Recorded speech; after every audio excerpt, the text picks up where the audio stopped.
একজন শিক্ষক ক্লাসে ঢুকে তার ছাত্রদেরকে প্রশ্ন করছে যে বলো তো, একটি গাছের ডালে 10টি পাখি বসে আছে, আর তুমি একটি বন্দুক নিয়ে সেখান থেকে একটি পাখিকে গুলি করলে, তো ডালে আর কয়টি পাখি আছে?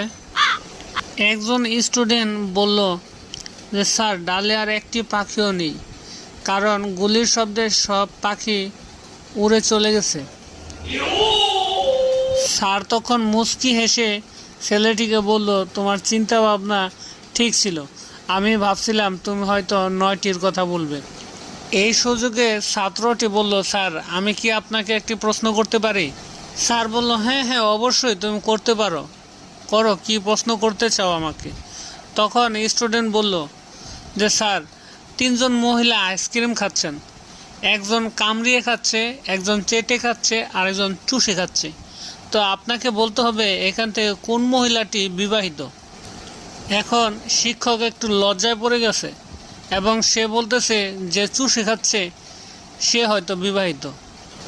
এবার ছাত্র হেসে বলল, না স্যার, আপনার উত্তরটি হয়নি।